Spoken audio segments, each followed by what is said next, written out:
हर केहू से चूकी ना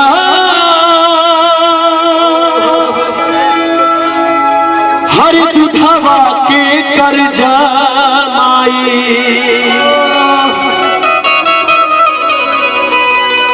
एक जन्म का 7 जन्म ले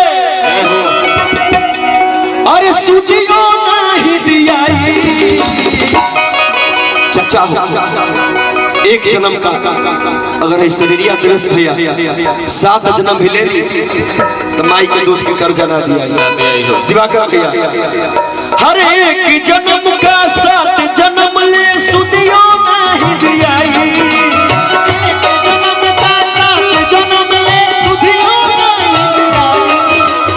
एक जन्म का 7 जन्म ले सुदियों नहीं दिया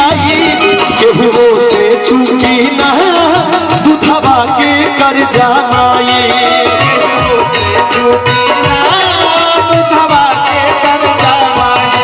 केहू से चूकी ना दुधवा के कर जामाई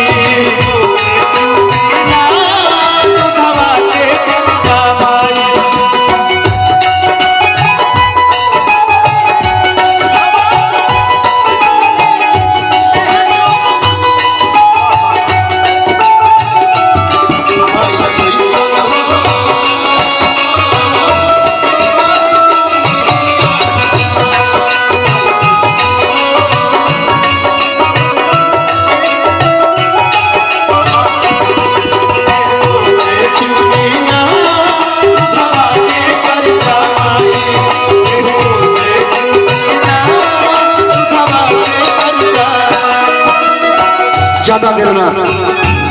बस हमरा के 5 मिनट सुने के बाद ज्यादा समय हम ना ले हरिंदर भैया ज्यादा देर ना 5 मिनट माई का होले माई अपने ना खा ले अपना बबुआ के खियावे ले माई के जोर से भूख लागल रहेला लेकिन भूखासल माई अगर बबुआ कहीं बहरी से आवे ले कहले कि माई बड़ा जोर से भूख लागल बा तो माई अपने ना खाई अपना बबुआ के खियावे ले का कबो भूखे रह के दुख सारा सह के जियावेली मर मर के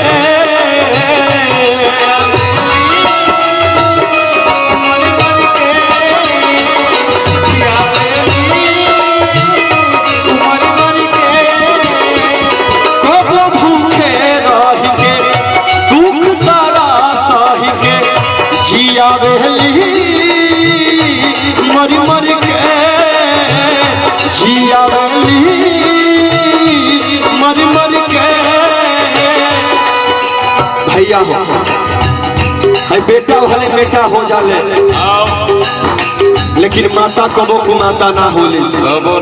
अरे समय माई के बेटा है माता कबो को माता ना होली का माता कबो को माता ना होली बेटा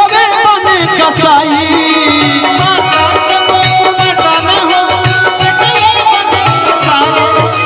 माता को माता ना होली बेटवे बने कसाई केहू से चूकी ना दुधवा के कर जामाई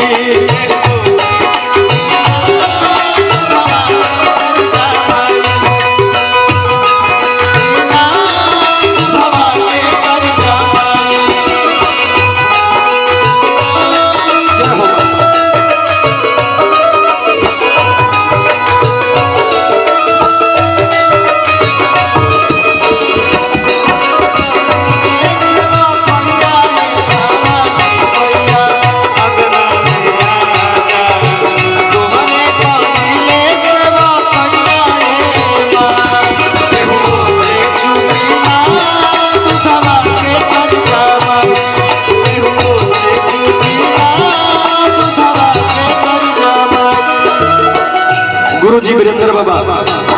और माई की ममता का होला एगो लड़का लड़की में बड़ा प्रेम रहे लड़की कहलस लड़का से लड़की कहलस लड़का से कि हम तबे जानब कि तू हमरा से प्रेम करेला हमरा हमरा खातिर तोहरा एगो काम करे के पड़ी। लड़का कलश की कौन काम बा बताओ? लड़की कलश की ढेर बढ़न काम नहीं खे। अगर तू अपने माई के करेजा काट के ला देबो तो हम जानब कि तू हमरा से बहुत प्यार करेला। लड़का कलश की ऐ जाने मन ई कहलू तो का कहलू? कबो आसमान से तारा तुर के लावे के कहो। लड़का बुढ़िया माई के गई और माई के छाती पर खंजर चलेलक बाबू, और माई के कलेजा लेके लड़का जब रास्ता में लड़की के देवे खातिर जाता तब कलेजा जमीन पर गिर जाता, तब वो फाटल कलेजा से एक ही आवाज निकलता, ए बबुआ तारा कहीं चोट तो नहीं ना लागल? ए महाराज बताई माई के फाटल कलेजा में वो बबुआ खातिर जब इतना प्रेम बा तो माई के पूरा शरीर में वो बबुआ खातिर कितना प्रेम हुई। लड़का जब कलेजा लेके लड़की भी आई और कहला जाने मन हाजिर है, तब लड़की कहती है कि ते जब गंगा इस माई के ई हाल कर सकली तो हम तब तो रखले हैं, हमार का करबे? ई दुनिया से लड़ के जतन सारा करके जिया बेली मरी मरी के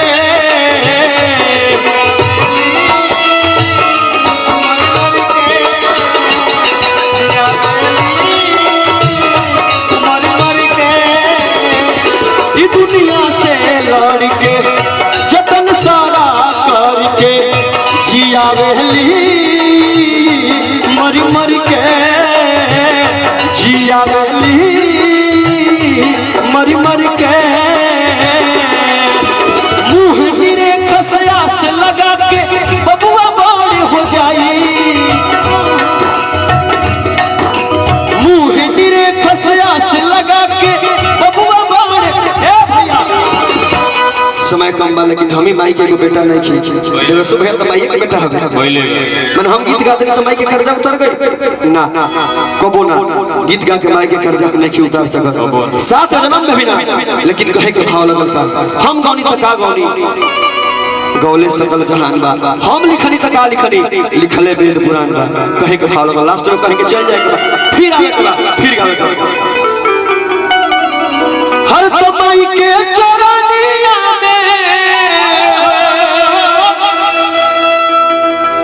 बसल चारों धाम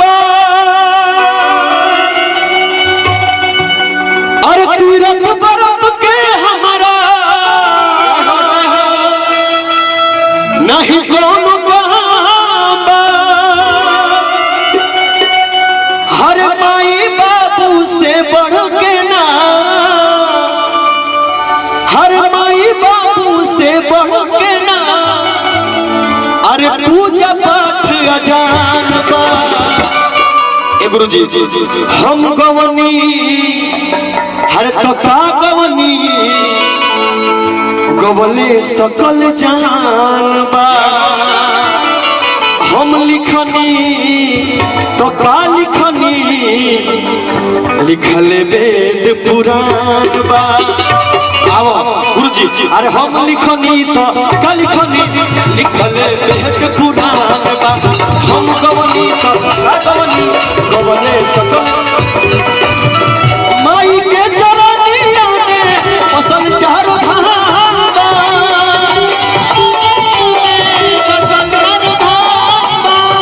तीरथ बरत के हमारा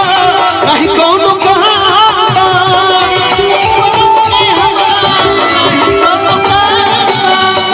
माई के चरनिया में फसल